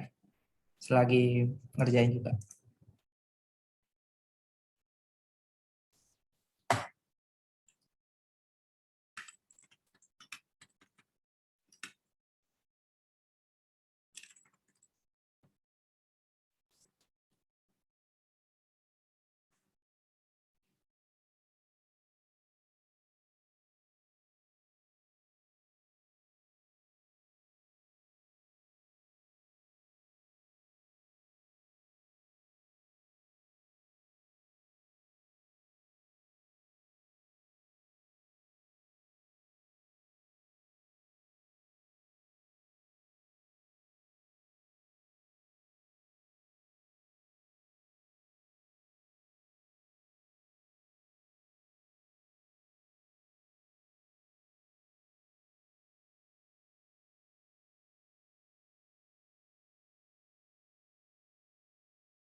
Oke, gimana teman-teman? Udah bisa nyoba?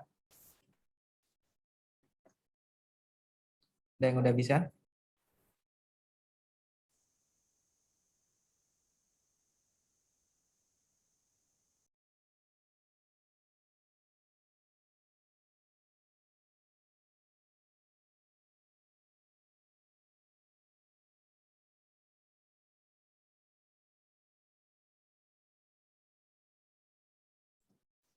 Gimana teman-teman? Langsung aku bahas aja ya, biar nggak kelamaan. Oke, jadi untuk bikin tabel kayak gini, saya simpel banget sih. Mungkin aku bisa komen ini semua ya. Nanti nggak bingung.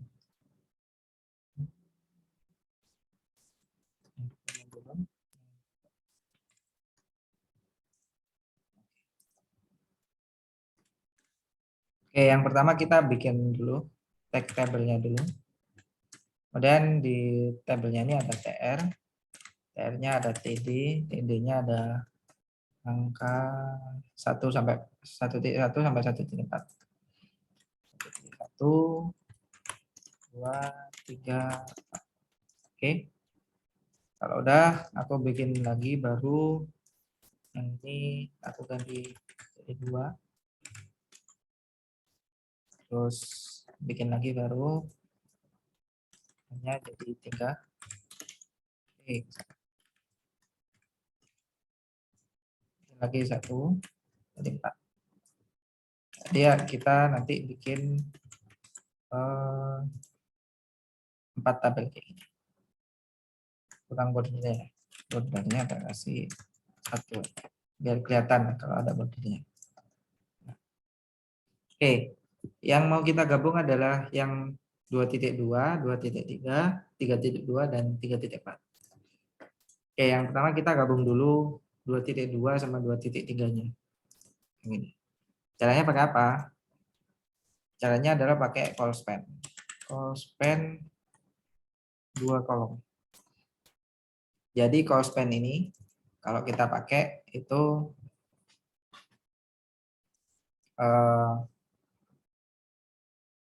untuk menggabungkan 2 kolom sebanyak berapa. Nah, kalau di sini itu ada yang udah jadi tuh. William Arthur. Nah, jadi call span ini akan digabungkan kolomnya sebanyak berapa. Kalau di kasus ini kan ada 2. Jadi kita pasang di sini angka 2. Dan otomatis yang 2.3-nya ini enggak ada. Kenapa? Karena udah digabung sama kolom yang sebelahnya. Yang 3.2 juga sama. 3.2 kita call span juga. Lupa yang 3.3 enggak ada. Jadi kayak gini. Oke. Sekarang adalah kita gabungin 2.2 dan 3.2. Caranya adalah kita pakai row span di 2.2 karena kita mau gabungin satu sel ini dengan satu sel ini. Pakai row span 2. Secara otomatis yang 3.2-nya ada juga. Jadi seperti ini. Jadi kita bisa gabungin 4 jadi 1 kayak gini sesuai dengan gambarnya ini. Gitu. Ya, ada yang mau ditanyain teman-teman? Kalau misalkan masih bingung.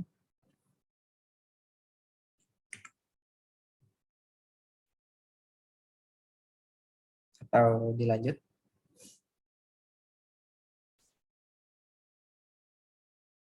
Masih bingung masalah tabel mungkin? Atau bingung cara nyusunnya gimana, Kak? Terus cara gabunginnya gimana? Apa tanya aja. Oke, Nanda Swai, silakan. Tadi yang kolom sama row-nya yang digabung tuh kan masih tulisannya tuh masih 2.1. Gimana caranya biar persis kayak yang di tabel dia jadi strip aja? Oke. Yang di contoh yang kakak kasih. Jadi pengennya ada strip terus di tengah gitu ya? Iya. Oke. Ya sebenarnya kalau di sini aku bisa kasih strip ini. Jadi waktu aku bikin kayak gini, aku kasih sedikit CSS. Tapi kalau misalkan di HTML-nya sendiri buat nengahin juga bisa. Caranya kita pakai tag yang namanya center.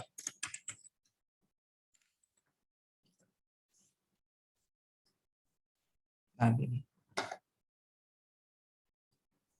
Tapi tag center ini juga aku ulangi sekali lagi, tidak disarankan dipakai di HTML. Kenapa? Karena tag center ini sebenarnya udah nggak ada di HTML5, tapi karena kita paksain jadi otomatis jadinya ada. Kalau misalkan nanti udah belajar CSS, nanti kita bisa tahu gimana cara nengahin strip ini bisa biar dia itu bisa di tengah, benar-benar presisi di tengah. Tapi untuk sementara kita pakai tag center dulu, nggak apa-apa. Kayak gitu. Apakah menjawab? Oke, Kak. Makasih. Oke. Ada lagi yang mau ditanyain? Sebelum aku lanjut ke topik yang terakhir kayaknya. Mungkin aku lanjutin dulu aja. Next, yang terakhir, kita mau bahas tentang form. Jadi form itu apa sih? Form itu digunakan untuk mengumpulkan data user yang dimasukkan. Jadi yang diinput sama user nanti itu akan sering dikirim ke server untuk diproses. Jadi nanti user itu akan masukin suatu data di dalam elemen-elemen inputan gitu, nah, yang nanti akan diproses di sebuah server gitu. Untuk menyusun sebuah form itu harus ada tag form kayak gini, dimana tag elemen form ini itu untuk membungkus sebuah form yang dibuat di dalam HTML yang bisa dimasukkan oleh user. Jadi form itu sebuah kontainer atau pembungkus yang dimana isinya itu untuk beberapa tipe yang berbeda dari elemen input. Dan di dalam elemen form ini itu yang paling banyak adalah elemen input karena yang paling digunakan ketika pengisian data kayak gitu. Dan nanti akan didukung juga sama tag label yang dimana untuk penamaan aja si label ini. Nah, kegunaan label ini yang pertama untuk membantu pembacaan inputan oleh user karena nanti user itu bisa baca labelnya dan bisa tahu input ini diisi untuk apa kayak gitu. Dan yang kedua itu biasanya untuk membantu elemen-elemen yang bentuknya itu kecil, kayak misalkan checkbox gitu atau radio button kayak gitu. Kalau misalkan kalian pernah ngisi Google Form itu kan ada yang bulat-bulat gitu, ada yang kotak-kotak yang bisa dicentang banyak itu. Nah, itu digunakan untuk membantu sih, bantu elemen-elemen yang kecil. Nah, atributnya yang penting itu ada dua, ada action dan method. Tapi ada atribut yang nggak wajib ada, yaitu target. Action ini atau atribut action itu mendefinisikan sebuah aksi yang harus dilakukan oleh si form itu ketika formnya itu di submit atau dikumpulkan. Jadi nanti formnya itu akan tahu kalau misalkan data udah diisi semua, diapain nih datanya ini, harus diarahin kemana. Kayak gitu. Itu gunanya dari atribut action. Yang kedua adalah atribut method, itu digunakan untuk mengspesifikan sebuah HTTP method, di mana HTTP method itu sebenarnya ada banyak, tapi di HTML itu cuma digunakan dua, yaitu method get sama post. Dan dua metode ini itu digunakan untuk mengumpulkan data yang dibuat oleh user itu. Jadi mungkin datanya itu bisa dikirim melalui URL atau melalui backend kayak gitu. Dan yang atribut yang tidak harus ada itu ada atribut target. Itu sebenarnya sama kayak atribut targetnya di hyperlink. Nilainya juga ada underscore self sama underscore blank. Tapi nggak harus ada karena biasanya target ini itu kita aturnya di dalam backend-nya, bukan di front end-nya kayak gitu. Kenapa? Karena target ini ditujukan ketika si user ini udah nge-submit, itu nanti user ini akan diarahkan ke halaman mana sih kayak gitu. Jadi biasanya kita pakainya di backend, bukan di front, bukan di HTML-nya kayak gitu. Perbedaan method get sama post. Yang paling penting adalah method get ini selalu datanya ini selalu tampil di URL. Kalau misalkan kalian search di Google gini ya. Google gini misalkan Bitcoin.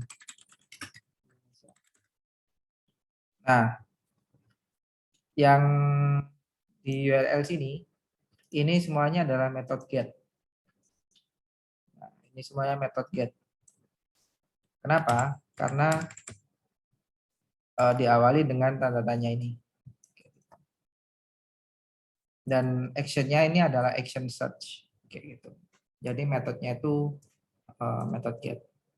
Nah, penting harus diperhatikan adalah jangan gunakan method get untuk mengirim data yang sensitif. Misalkan nih username password, nggak mungkin kalian kirim melalui method get karena nanti tampilnya di URL. Maka nanti ketahuan method get-nya nanti passwordnya ketahuan gitu apa. Terus panjang dari URL sendiri itu ada batasnya. Jadi nggak bisa kita ngirimin banyak data, tapi kita masukin ke method get karena terbatas. Nah, ini bisa digunakan buat kalau user ini pengen tahu hasilnya di URL-nya gitu, bentuknya apa. Sama get ini bagus buat data yang tidak di secure atau tidak yang nggak perlu diamankan gitu. Mungkin bisa query strings dalam Google gitu. Ini namanya query string namanya. Ada tanda tangannya. Ini query string. Metode post itu digunakan untuk HTTP request. Biasanya dia tuh nggak tampil sama sekali di dalam HTML-nya, di dalam inspect-nya pun juga nggak ada. Dia tampilnya di network. Ini udah masuk ke back-end sebenarnya. Tapi biar lebih tahu aja gitu. Jadi kalau kita misalkan login Instagram, login TikTok, login Twitter, itu semuanya pakai metode post. Biar nanti datanya ini tetap dirahasiakan di balik layar dari si websitenya. Post ini nggak ada limitasi dan bisa digunakan buat data-data yang gede. Misalkan data banyak gitu, kita pakai metode post itu pasti nggak kelihatan. Nah, elemen-elemen form sendiri itu ada banyak, ada input, labels, select, text area, button, field set, legend, data list, output, option group. Jadi ada banyak. Tapi yang paling sering adalah input karena input tipe input itu ada banyak juga. Yang paling sering sih ini input text, input submit, input radio, input password, input image, input file, input email, button, checkbox, date, itu yang paling sering sih kayak gitu. Kalau misalkan di Google Form-nya jago ya, aku buka yang buat absensi. Nih.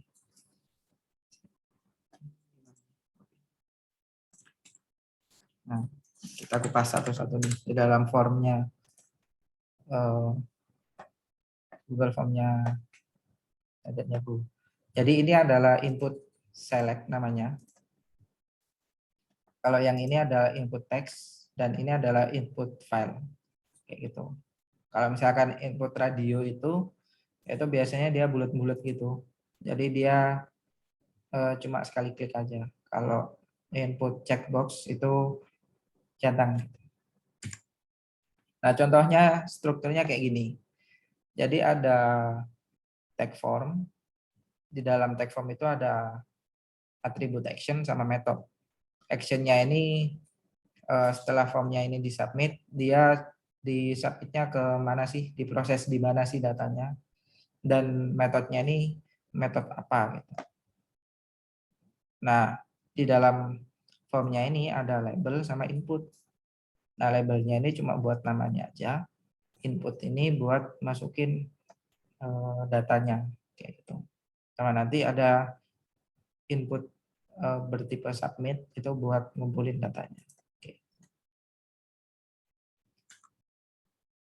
Nah, atribut-atribut penting yang ada di input itu ada banyak, karena balik lagi satu tag HTML itu nggak cuma punya satu atribut tapi juga bisa banyak. Yang pertama adalah input name, atribut name itu untuk menspesifikasikan nama dari input elemen itu. Misalkan nanti ada input username, nanti namanya adalah username, di mana nama username itu nanti yang akan mereferensikan sebuah data yang dimasukkan oleh user. Misalkan username IG-ku Dava Kurnia F11. Nah, nanti yang dikirimkan itu Dava Kurnia F11 itu disebut sebagai username karena udah dikasih nama itu, name itu tadi kayak gitu. Terus ada for untuk atribut label, untuk tag label, ada atribut ID untuk elemen input. Nah, di mana dua atribut ini walaupun dia beda elemen tapi bisa berhubungan ketika nilai atribut for di labelnya dan atribut ID di tag inputnya itu sama. Nanti dia bisa berpasangan nih. Terus ada value, itu biasanya buat nilai awal sebelum user mengisikan input. Terus ada read only, itu buat input yang cuma bisa dibaca aja, tapi nggak bisa diedit. Kalau disable, itu nggak bisa dibaca dan nggak bisa disubmit juga.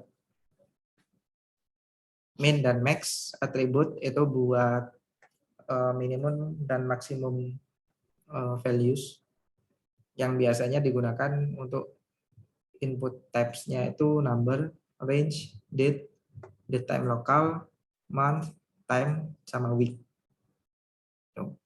Sama atribut multiple itu nanti user bisa masukin lebih dari satu nilai dalam satu input. Placeholder itu biasanya untuk petunjuk singkat yang mendeskripsikan nilainya itu, sama required. Required ini untuk ngasih tahu inputnya ini harus diisi kayak gitu. Nah, contohnya kayak gini nih. Ini form yang udah menggunakan semua atribut. Untuk atribut form masih sama, action sama method. Metodnya post. Misalkan ada username, aku pengen masukin username di dalam formnya. Yang aku maksud berpasangan tadi kayak gini. Jadi misalkan ada label atau atributnya for, nilainya username, nanti di inputnya juga ada ID username. Jadi nanti dia berpasangan. Nah, berpasangan ini gunanya apa sih? Berpasangan ini gunanya untuk memudahkan pengguna biasanya. Biasanya kalau misalkan kita klik labelnya aja, Itu kan nggak bisa, karena yang diklik kan kotaknya ini. Tapi ketika dia udah dipasangkan, ya nanti bisa diklik juga gitu. Terus namanya apa? Nama datanya ini kita deskripsikan sebagai username. Tipenya apa? Tipe teks. Placeholder itu kayak yang ini, input your username. Nah ini petunjuk singkat ini. Terus ini ada required. Jadi dia wajib diisi. Kalau nggak diisi dia nanti nggak akan ke submit si formnya. Dicegah oleh HTML itu. Terus email sama, ada for, name-nya email, for ID-nya juga email, type-nya ini email. Jadi nanti kalau inputnya ini bukan email, si HTML-nya akan mencegah. Ini juga sebagai bentuk validasi sih, kalau misalkan user ini ngisinya sembarang, nggak bisa. Placeholder juga sama, input your email, dia ada atribut required, jadi harus diisi. Terus ada password, password juga sama, tipenya ini juga password. Jadi kalau misalkan kalian login di Instagram kan, kalau ngetik password itu suka disamarin kan, jadi titik-titik-titik atau bintang-bintang gitu. Nah itu karena input type-nya itu password. Kalau nggak password nanti bisa kelihatan soalnya. Si HTML-nya udah bisa nih bedain sama teks sama password. Udah canggih. Placeholder-nya juga sama, your password. Terus dia dikasih required, dia harus diisi. Nah, ada dua nih, input radio sama checkbox. Bedanya adalah kalau radio ini cuma bisa diklik sekali, tapi kalau misalkan kita klik yang female, yang male nggak bisa diklik. Jadi kita harus milih salah satu. Sedangkan kalau yang HTML itu harus diisi dua, harus diisi bisa, nggak diisi juga bisa, atau diisi semua juga bisa. Nah, yang membuat dia berpasangan nih, ini adalah name-nya. Jadi kalau misalkan aku klik male, terus aku klik female, yang male nggak keklik lagi, karena name-nya sama.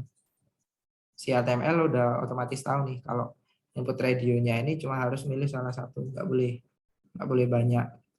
Sedangkan kalau checkbox juga sama.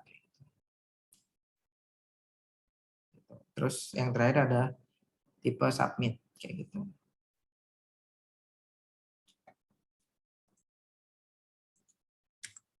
Oke, mungkin itu aja dari aku. Ada pertanyaan mungkin sebelum aku tutup? Gimana guys? Udah mulai panas. Jujur aku udah mulai panas sih.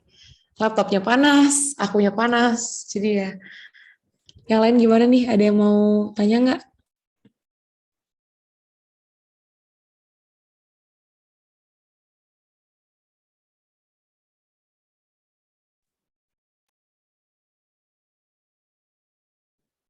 Ini ada yang mau nanya nih dari, wah Nathaniel lagi. Silahkan. Baik, sebelumnya terima kasih banyak atas kesempatannya. Sebelum mau izin nanya lagi, apa suaraku terdengar nggak ya? Dengar, aman. Gini Kak Dava, aku mau nanya dong. Tadi kan kodenya kan apa tuh tag-tagnya kan banyak banget, atributnya kan banyak banget ya Kak ya. Nah, mungkin Kak Dava ada semacam kayak semacam tips dan trik yang mungkin bisa Kak apa tuh yang biasa Kak Dava pakai buat apa itu namanya masuk kalau misalnya langsung pakai tahu gitu tanpa harus ngapal. Aku juga kadang-kadang kalau kayak gini banyak kayak gini aku juga bingung juga sih buat ngafalin tag-tagnya satu-satu gitu Kak. So, terima kasih banyak Kak. Oke. Ya sih, untuk awal-awal emang kayak bingung gitu. Aduh, ini pakai tag apa? Apalagi satu tag kita juga butuh atribut. Belum yang input ini juga kan atributnya ada banyak nih. Ada berapa nih? 1, 2, 3, 4, 5. 5. Belum labelnya juga, formnya juga kan banyak tuh. Saranku adalah kalian nggak usah ngapalin sih. Kalian cuma cari aja, ada website yang namanya W3 School. W3 School ini. Dan di sini udah nyediain semua apa yang kalian butuhin sih sebenarnya. Dan ini pun juga materinya juga aku mereferensikan dari website ini sebenarnya. Karena ini udah standar dari W3-nya. Kalau kalian pengen tahu W3 ya, w3.org. Nah, ini adalah kayak badan untuk menstandarkan WWW sendiri, World Wide Web Consortium. Nah, jadi ini udah bersumber dari udah resminya. Nah, ini udah banyak banget sih. Kalau misalkan kalian bingung form ini ya, kalian lihat aja inputnya ini apa aja. Udah ada contohnya, bisa try it yourself. Kalian bisa nyoba-nyoba juga di sini. Jadi kalau saranku sih banyak baca, banyak berlatih, sama banyak mengaplikasikan. Jadi jangan cuma ngelihat aku doang jelasin kayak gini, tapi kalian nggak menirukan atau mencoba sendiri gitu. Karena menurutku adalah belajar itu nggak cuma dengerin, tapi belajar itu ketika kalian udah tahu errornya di mana. Itu belajar sih. Kayak gitu. Itu sedikit saran dari aku ya. Gimana? Oke Kak, berarti kalau boleh aku simpulin lagi, berarti lebih ke arah praktek, banyakin praktek gitu ya Kak ya? Bener banget. Bener banget. Oke deh Kak, makasih banyak Kak buat jawabannya. Oke.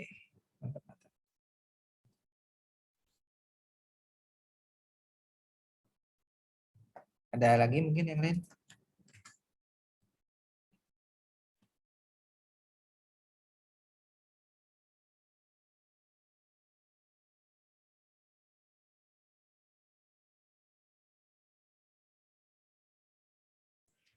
Gimana guys, yang lain? Ada yang mau tanya atau mau memastikan lagi?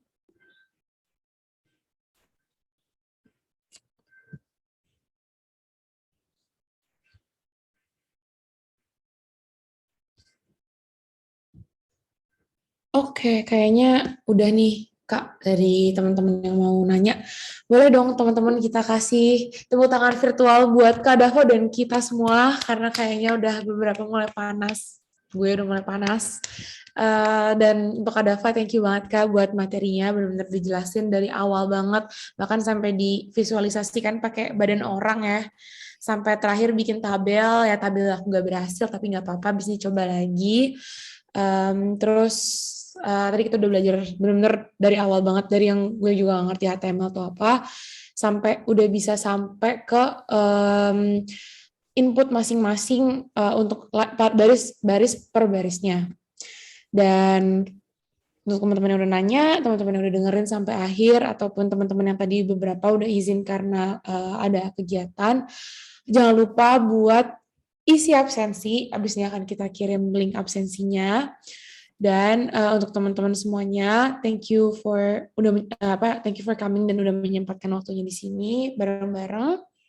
Dan as always, sebelum kita mengakhiri kelas pada hari ini, sambil teman-teman isi absen, kita foto bareng dulu. Jadi untuk yang masih off cam nih, boleh on cam dong, on cam. Buka cakepnya ditampilin dulu. Oke, kayaknya tunggu. Ada William Arthur, ada Vander Mulia, ada Gia, ada Sarah. Mungkin bisa on cam dulu guys. Oke, kalau lagi nggak bisa on cam. Oke, kalau gitu kita tetap foto dulu aja. Mungkin bisa dibantu sama operator. 1, 2, 3. 1, 2, 3. Oke, udah nih guys. Mungkin sesi foto tadi sekaligus mengakhiri kelas kita pada hari ini. Once again, jangan lupa teman-teman yang ada keperluan seputar website atau web development, bisa banget buat cek breakpoint.idn di Instagram dan langsung ke website mereka aja dan hit them up for more information. Kalau yang mau baca-baca insight tambahan tentang web development, bisa ke Instagram @ajakjago. Dan itu udah ada collaboration post kita bareng sama Breakpoint juga terkait informasi-informasi lebih lanjut tentang web development. Sekali lagi jangan lupa isi absen guys, karena bakal kita pakai untuk pencatatan dan urusan administrasi. Sekian untuk kelas Jago Champ pada malam hari ini. Ditunggu recordingnya. Gue Syahla, pamit undur diri. Thank you untuk Kak Dava dan semuanya. Thank you juga. Aku pamit dulu ya. Thank you, Iya, guys. thank you. Keren banget, Kak. Meskipun tabel gue nggak jadi sih. Nanti jangan nanya. Lewat private chat aja deh, kenapa tabel gue nggak jadi. Thank you, Belum Kak. ya. Oke. Thank you semuanya udah datang. Jangan lupa isi absennya. Pada jadi nggak tabelnya? Kok gue nggak jadi ya? Ya udah, Len.